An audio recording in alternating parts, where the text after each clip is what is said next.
The young people in the film you're about to watch were much the same as you and me. They listened to music, went to the movies, and played sports. They sneaked around behind their parents' backs and dreamed about learning to drive and go to college. But when the Nazis took power in Europe, their lives changed. When things got rough, each of them kept a diary. Today, 60 years later, through their words, we can see what they saw and feel what they felt. Their diaries tell a powerful, difficult story.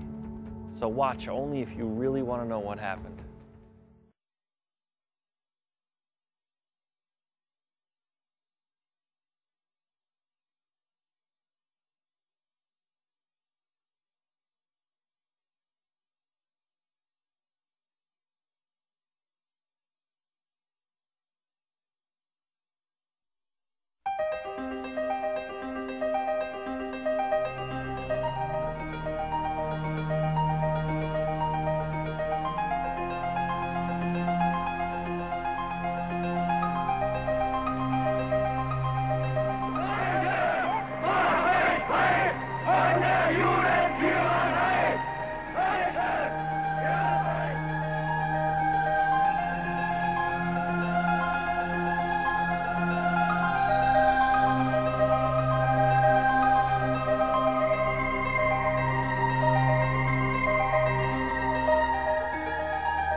April 20th. Today's that asshole Hitler's birthday. Saturday, March 7th. When I look at the barbed wire that separates us from the rest of the world, my soul longs for freedom. June 11th. I go on dreaming about survival and about getting fame in order to tell the world. During the Holocaust, teenagers all over Europe recorded their experiences in diaries and journals. The most well-known was Anne Frank, who wrote her diary while hiding from the Nazis. But she wasn't the only one. After the war, other diaries written by young people were found in abandoned hiding places, in the rubble of the concentration camps, and in the safekeeping of trusted friends. The diaries bear witness to an uncommon courage and determination. These young writers refused to quietly disappear. Despite overwhelming obstacles, they made a mark on the world and left a record of their lives during the darkest of times. Heil! Heil!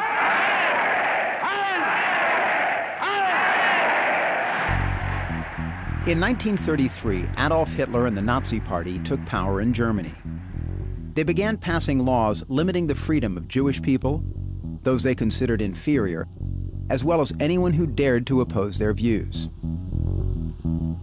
Before the Nazi rise to power, Klaus Langer lived a comfortable life with his family and friends in Essen, Germany. But by the time he began writing his diary, he, like other German Jews, had already suffered repression and humiliation at the hands of the Nazis. September 8th, 1938. Today, Bobby and I went with the girls to the pool. However, there was a sign saying that Jews were not desired. That meant that we could no longer go swimming. November 11th. The past 3 days brought significant changes in our lives. On November 7th, a German official was assassinated in Paris.